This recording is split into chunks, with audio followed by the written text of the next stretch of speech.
Olá, gente boa. Tudo bem com vocês? Eu desejo que a paz de Jesus, que a paz do Cristo esteja com vocês e permaneça no seu coração. Eu queria falar aqui uma coisa que tem vindo ao meu coração. Como nós estamos num período aí da guerra política, muitos dos cristãos já começo com essa crítica, muitos dos cristãos estão amando o presente século, ou seja, eles estão amando o nicho desse mundo, que é o que Paulo quis dizer lá em 2 Timóteo capítulo 4, como Demas, que amou o presente século, amou a este mundo, como Demas, que amava este mundo, escolheu viver para o nicho desse mundo. Não escolheu viver nesse mundo como um ente de luz. Não. Por exemplo, Jesus diz que nós somos luz do mundo. Paulo nos ensina, está em Efésios, no capítulo 6, verso 12, que a nossa luta não é contra carne e sangue, a nossa luta não é contra os seres humanos. Mas em contrapartida, os que amaram o nicho desse mundo, eles são contra os seres humanos. É só observar que quando o governo que agora surge, ou que já surgiu anteriormente e quer voltar, ele é de uma política inclusiva, eles são contra. Inclui o pequeno, o pobre, o negro, o LGBT. Mas o que acontece com o lado da exclusão? O da exclusão quer excluir esse pessoal. Então, é ou não é uma guerra, uma luta contra seres humanos? É uma luta de exclusão. Aquilo que o Evangelho, aquilo que Jesus veio produzir, mostrar, demonstrar, derrubando os muros e construindo pontes, os cristãos, a maioria dos cristãos estão quebrando as pontes e reconstruindo os muros de separação. Tem sido assim. E aquilo que deveria ser a nossa luz para o mundo, ser aquilo que ama, ser amar uns aos outros, para que o mundo perceba que eu fui enviado, amar uns aos outros, para que o mundo perceba que Deus, o Pai, me enviou e eu estou em vocês, e aí o mundo se converte. O que estão fazendo? Estão ao contrário, ou seja, usando dos mesmos nichos do mundo que jaz no maligno. Não é nem do mundo que está em trevas, como está lá em Efésios 6,12. Efésios 6,12 diz assim. É até tema de muita gente nesse período político. É um tema que eles têm usado com uma estratégia, mas contra eles mesmos. Ou seja, a interpretação está equivocada do que é que Paulo quis dizer. Ele diz assim: pois temos uma luta não contra carne e sangue, não contra os seres humanos, mas contra os governantes, contra os governos, contra as autoridades, contra os governantes mundiais desta escuridão.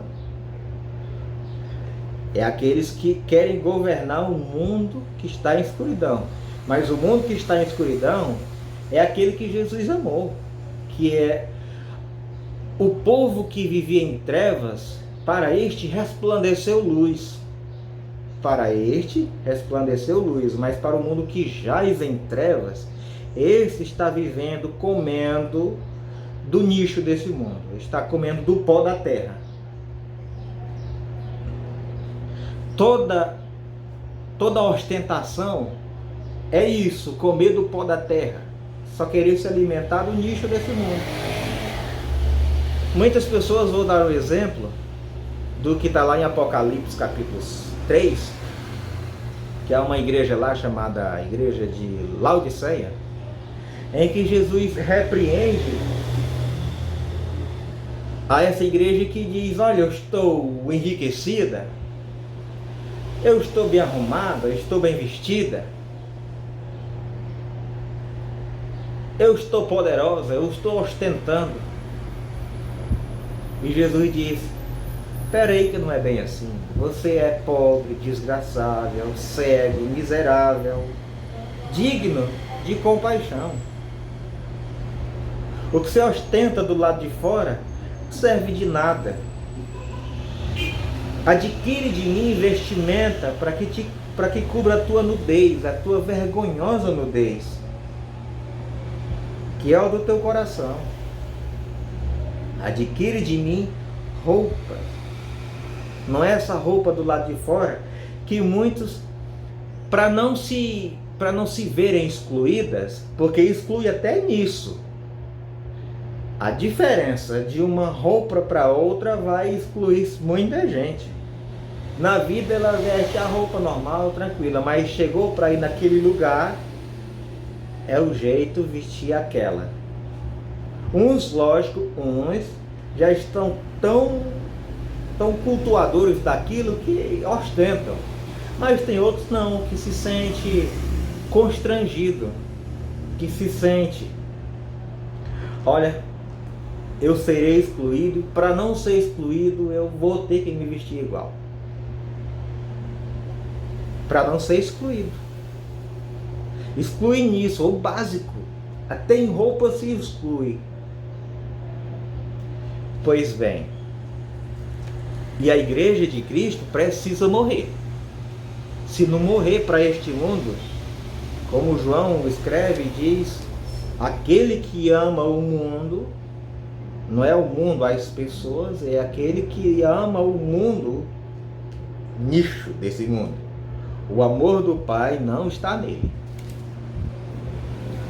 Por isso, Paulo, que eu vou ler 2 Timóteo, capítulo 4, que ele diz assim, ele está pregando, ele está escrevendo uma carta a Timóteo. Eu lhe peço solenemente perante Deus e Cristo Jesus, que julgará os vivos e os mortos, pela sua manifestação e pelo seu reino. Pregue a palavra, faça isso urgentemente, em tempos favoráveis e em tempos difíceis. Tem gente que tem medo dos tempos difíceis. Não vão deixar. Repreende, censura, exorte, com toda paciência e arte de ensino. Pois haverá um tempo em que não suportarão o ensinamento sadio, mas de acordo com os seus próprios desejos, se cercarão de instrutores que lhes façam cócegas nos ouvidos. Desviarão os ouvidos da verdade e darão atenção a histórias falsas. Eu fico prestando atenção a ministra Damares inventando um monte de histórias falsas.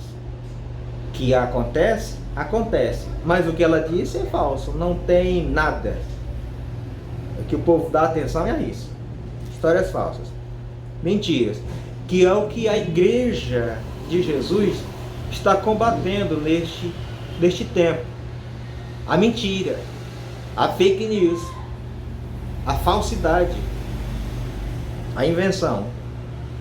Você, porém, mantenha os sentidos em todas as coisas. Você, porém, mantenha os sentidos, a percepção, a observância, o olhar em todas as coisas. Suporte as dificuldades. Olha o que Jesus diz para a igreja também, lá no Apocalipse 3. porque tu suportaste as dificuldades em meu nome, você também passará pelo crivo mais difícil com paz no coração, enquanto outros querem morrer. Suporte as dificuldades. Faça a obra de um evangelizador. Faça a obra de um João Batista. Eu não sei por que você não crê em João Batista. João Batista, só porque ele é um filho de um sacerdote que não está no templo, só porque ele está no deserto, você não crê nele, na mensagem dele? Você não crê porque que ele está batizando? E por que Jesus não aceitou, não recebeu, não procurou, não buscou receber a unção de Nicodemos ou a imposição de mãos de Caifás? Não, ele foi receber o batismo de João. João não queria nem batizar. E ele foi lá receber o batismo de João.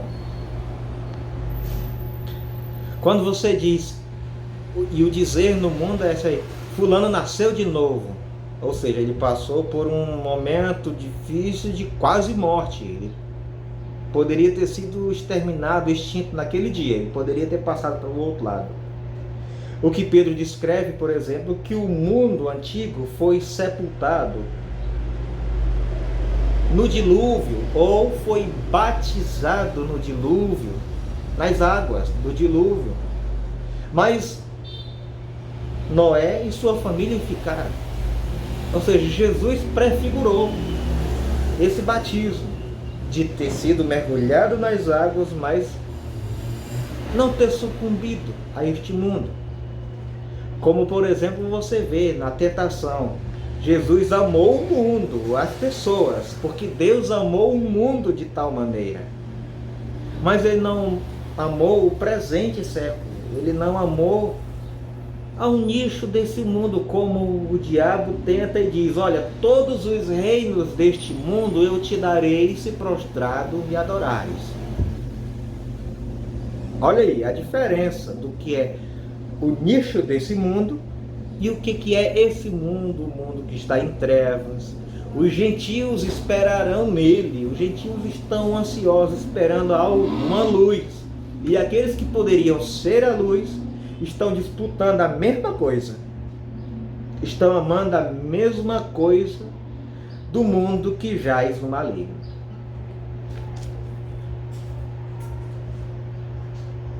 Faça a obra de um evangelizador, faça a obra de um João Batista, faça a obra de um discípulo de Jesus. Jesus diz que o menor no reino dos céus, e eu sou um menor no reino dos céus, não sou grande, sou o menor no reino dos céus, é maior que João. Olha que glória, maior do que o maior profeta do Antigo Testamento. O maior profeta do Antigo Testamento é João. Não tem um homem, Jesus disse, não tem nenhum homem nascido de mulher que seja maior do que João. Contudo, aquele que for o menor no reino dos céus é maior do que João. Pois bem, faça a obra de um evangelizador. Realize plenamente o seu ministério. Realize plenamente o seu ministério. Pois eu já estou sendo derramado como oferta, isso já é Paulo falando de si mesmo, pois eu já estou sendo derramado como oferta de bebida, e a hora do meu livramento está próxima. Ele já estava próximo à morte. Travei a boa luta. A nossa luta não é contra os seres humanos. Travei a boa luta. Terminei a corrida. Vivi de acordo com a fé. De agora em diante me está reservada a coroa da justiça que o Senhor, o justo juiz, me dará como recompensa naquele dia. E não somente a mim, mas também a todos os que anseiam a sua manifestação. Todos os que anseiam a sua manifestação vivem de acordo com o que eu disse anteriormente. Faça todo o possível para me visitar em breve. Eu estava pedindo para Timóteo ir visitá-lo. Pois Demas, é o que eu quero dizer, e o que eu já disse, que muitos cristãos estão. Pois Demas me abandonou porque amava este mundo. Pois Demas me abandonou porque amou o presente século. Pois Demas me abandonou porque amava este presente século. Ele foi para Tessalônica. Ele foi brigar pelas mesmas coisas que o mundo que jaz no maligno também briga. Essa é a tragédia de muitos cristãos hoje. Estão dizendo que não lutam contra carne e sangue, mas o que o Evangelho propõe, o que Tiago diz como sendo a verdadeira religião que Deus o Pai se agrada, é aquela da inclusão e não da exclusão. É aquela que, ao invés de separar, é a que não fica fazendo acepção de pessoas. Olha, fazer acepção de pessoas, mas o que a igreja da maioria dos cristãos de hoje fazem, acepção de pessoas. Ele é L, o outro é G, o outro é T, o outro é Q, o outro é I, o outro é A, é qualquer letra do alfabeto, mas não é igual nós. Não se veste como nós, não veste uma saia, não veste um vestido, não frequenta o mesmo dia, a mesma hora e tal. Não bota isso e aquilo. A acepção de pessoas. E é o que eu estou fazendo aqui. O que Paulo diz: repreende, censura, exorta. E estou falando aqui com toda a paz do meu coração, porque eu sei que isso é a verdade. Se você quer entender, eu vou cantar aqui uma música para você observar bem. Se é este presente século que você ama, ou se é o Deus soberano. Se já morreste com Cristo, também já ressuscitaste com Cristo e deixaste para trás os velhos rudimentos, deixaste para trás a busca, a conquista, não sei do que e tal. Deixou para trás. Bem mais que as forças,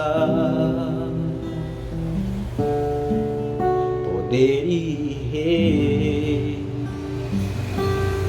que a natureza e tudo que se fez, bem mais que tudo criado por tuas mãos.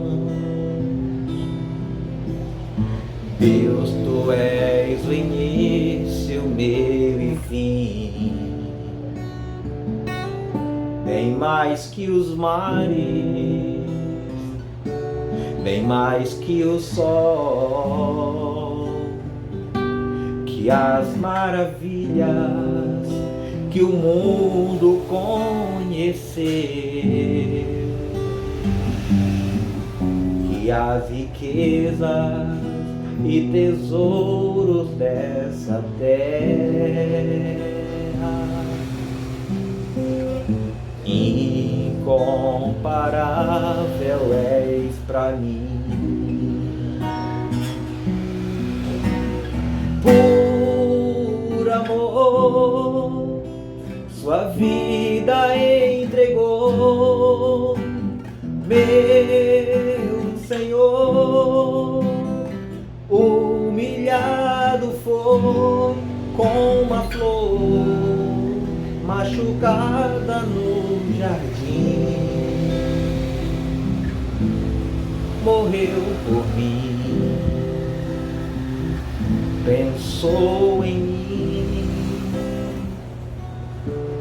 me amou.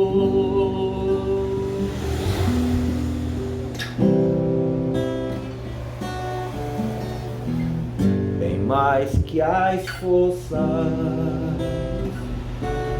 poderes que a natureza e tudo que se fez, bem mais que tudo criado por tuas mãos. Deus, tu és o início, meio e fim, bem mais que os mares, bem mais que o sol, que as maravilhas que o mundo conhecer, e as riquezas e tesouros dessa terra.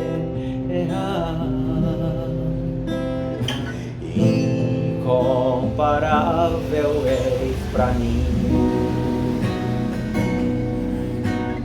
Por amor, sua vida entregou, meu Senhor.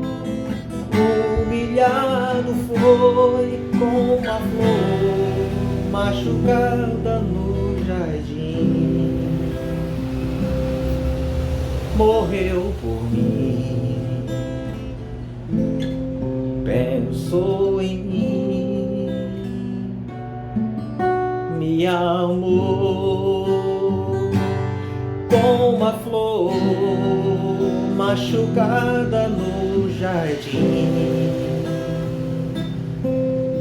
Morreu por mim, pensou em mim,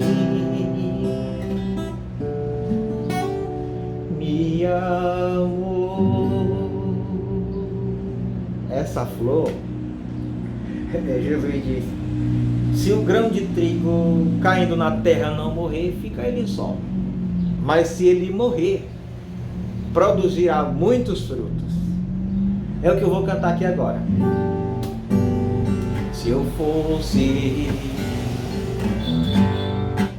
falar de flores, citaria entre elas aquela que mais admiro, aquela que possui odor de perfume suave. Faria também alusão à beleza dos rios, do jasmim que possui um perfume tão peculiar, do beija-flor que insiste as mesmas beijar.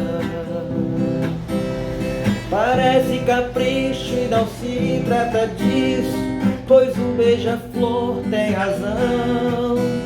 Apesar de pequeno, já sabe gostar do que é bom. Mas quero falar de uma rosa que é tão diferente.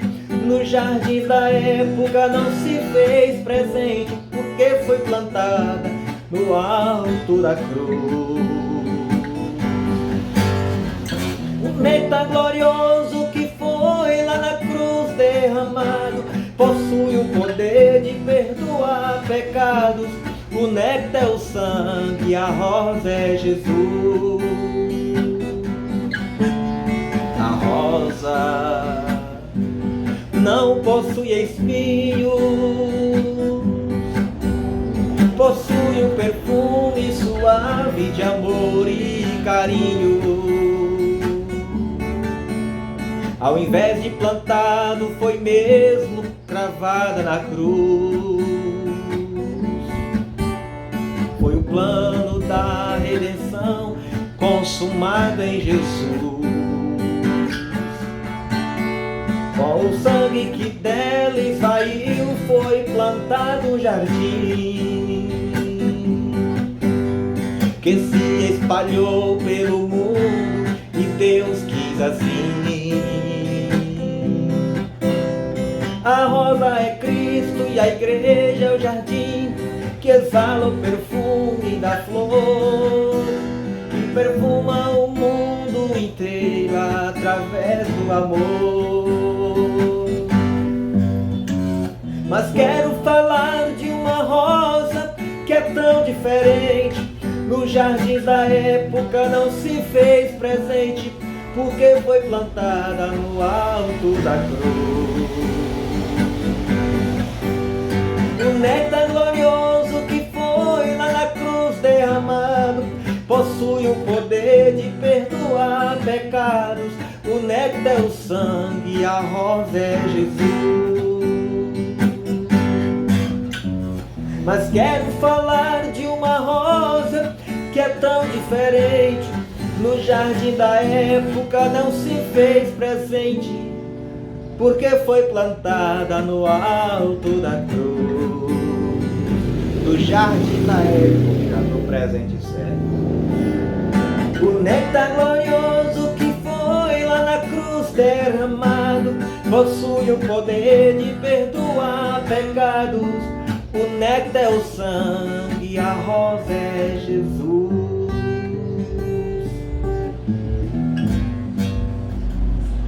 O néctar glorioso que foi lá na cruz derramado possui o poder de perdoar pecados. O néctar é o sangue, a rosa é Jesus.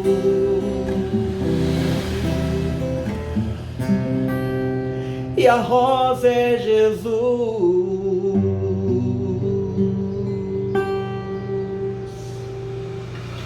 Você não vai arranjar, não vai encontrar nenhum registro de que Jesus tenha governado sobre alguma nação, que Jesus tenha tido um poder político nas suas mãos para governar. Não vai encontrar. Nos jardins da época não vai encontrar. No século, neste século, nesta vida, nesta ordem de coisas, você não vai encontrar. Jesus disse: o meu reino não é deste mundo. Tentaram aclamá-lo rei, e Jesus fez apenas uma passagem simbólica montado nos jumentinhos, apenas para cumprir a profecia que estava lá em Zacarias. Para cumprir uma profecia, ele fez simbolicamente, passando num jumentinho, e as pessoas dizendo: bendito é o rei que vem em nome do Senhor, com palmeiras nas mãos. Com palmeiras nas mãos. Também, para cumprir uma profecia, Jesus disse: o Filho do Homem estará entre os corruptores, entre os ladrões, entre os assassinos. O Filho do Homem vai estar e será encontrado entre os perversos, os maus. O Filho do Homem será encontrado, será contado com os malfeitores. Para cumprir a profecia, ele foi crucificado entre dois malfeitores. E Jesus diz: vocês não têm aí uma arma para que essa profecia seja cumprida no meio de nós, entre vocês? Por exemplo, quem não tem, vocês quando foram pregar e anunciar o Evangelho, o Reino de Deus, vocês não levaram nada e tal. Faltou alguma coisa para vocês? Nada, Senhor, não faltou nada. Agora, por exemplo, eu quero que vocês vendam suas capas e comprem espadas, para que agora vocês sejam enquadrados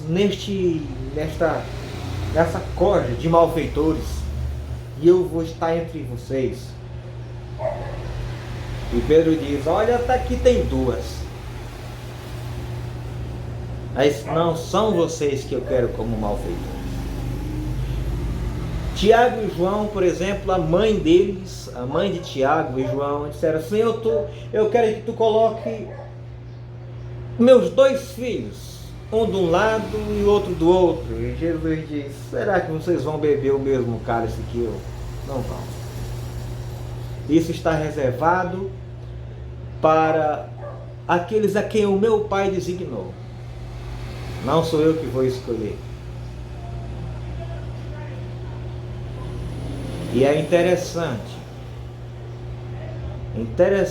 que o cálice que Jesus disse, bebereis do meu cálice. Sim, mas é depois. É morte.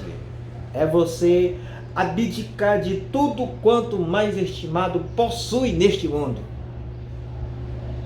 para carregar a sua cruz e ir após ele, seguir os passos dele. Ou você acha que Jesus não deu a ideia para Nicodemos, dizer assim, olha, faça o caminho que eu fiz, nascer de novo, nascer de novo. Alguém nasceu de novo, alguém passou pela experiência de ter quase morrido e voltado. Você mergulhou nas águas, mas voltou. Quase se afogou. É uma expressão. Quase se afogou. Noé quase sucumbiu também. E Deus teve misericórdia. E Jesus é aquele que representou isso para nós. Pelas águas do batismo. Nascer de novo.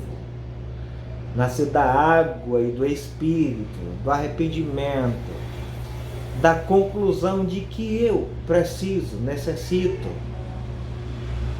da justiça que vem de Deus. Eu não tenho justiça própria, não produzo nada. É o que Jesus diz para o fariseu que estava julgando a pecadora. Ele tinha uma justiça própria. Jesus diz, o que você ostenta como coisa boa, você ostenta, não paga, não paga, não paga. E você também deve igualmente a ela.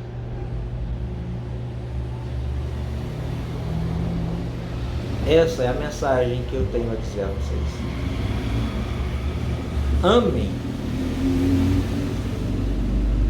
os bens futuros, amem o reino vindouro, não amem este presente século, porque a nossa morada não é essa aqui.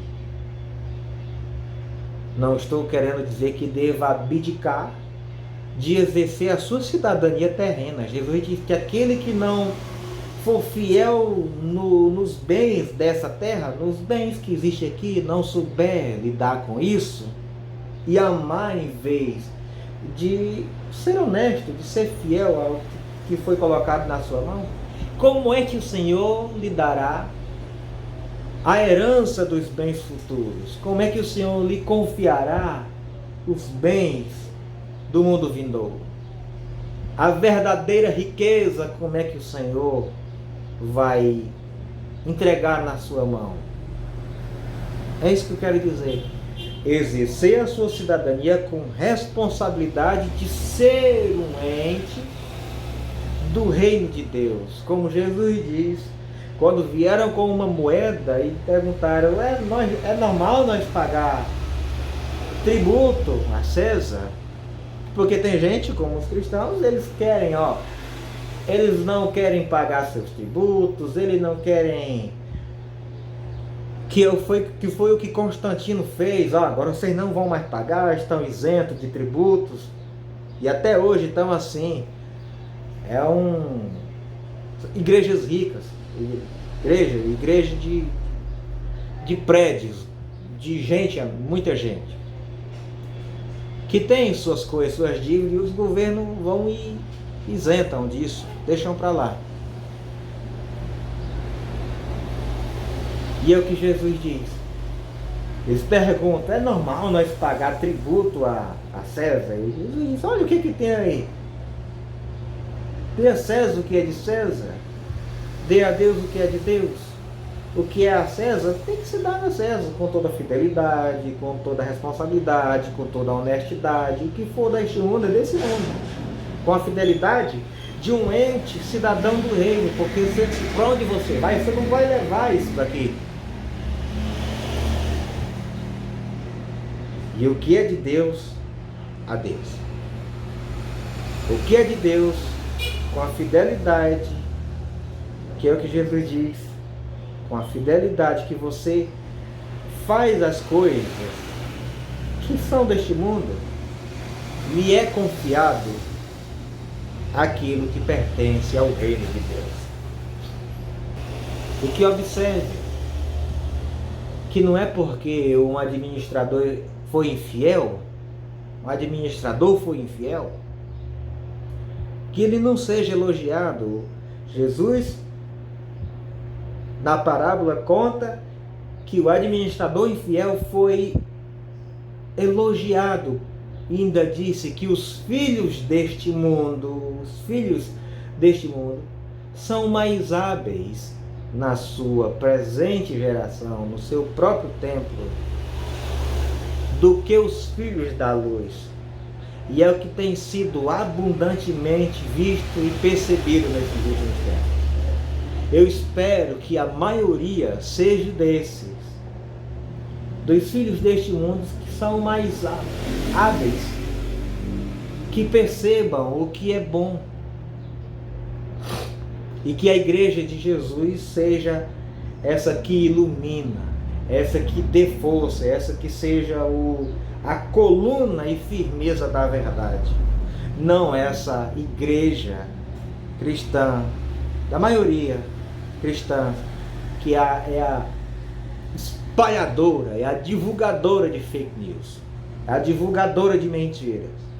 Como um certo irmão disse, eu era um papagaio que repetia que o Lula ia fazer isso, ia fechar as igrejas. Aí ele, em 2010, agora já era deputado, ele disse, eu reconheço, não precisava nem levantar bandeira nenhuma. Era apenas deixar mentir e dizer a verdade. Aí, o que faz ultimamente? Trazem de volta a mesma mentira. A verdade de conveniência não adianta. Não adianta. Não é assim. E nós, como coluna e firmeza da verdade, somos luz para fortalecer esses que estão neste mundo e que tenham um bom senso, que procuram luz, dos gentios que esperam em Cristo, que esperam no Senhor, que esperam nele. Para que ninguém escolha ruim, não escolha o pior, escolha o mais decente, escolha o mais inclusivo. Que não seja uma maioria de loucos, ensandecidos, mas que seja uma maioria de gente sensata, de gente prudente. E que não seja também essa dos 21 dias de oração, que poderia ser 22, já que o número é 22. Mas leva o 21 dias, os 21 dias de Daniel, que os 21 dias de Daniel, ele faz orações e jejum por uma coisa, um tema totalmente diferente do tema que se faz hoje. E que aquele tema era um tema sadio para Daniel. Mas o que faz a diferença é isso, do que eu, pelo que oro, pelo que jejuo, pelo que eu oro, pelo que eu jejuo. Nem com reza braba, eu digo, nem com reza braba, nem com oração e mandinga de crente. Porque o que torna a oração limpa, pura, diante de Deus, para uma mandinga, é aquilo que eu peço, qual o propósito da minha oração e do meu jejum. Se o propósito do meu jejum e da minha oração não for conforme o Evangelho, Eu estou praticando feitiçaria. Se o propósito da minha oração e do meu jejum não for conforme o Evangelho, como Jesus diz, peçam o que é bom. Peçam o que é bom. Pedi, pedi, dá-se-vos-á.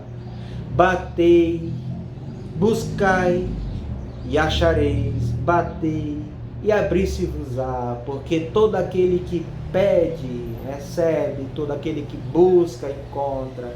Todo aquele que bate, a porta se abre. Peçam o que é bom ao Senhor. Peçam o que é bom ao Senhor. Está lá em Mateus capítulo 6. Peçam o que é bom.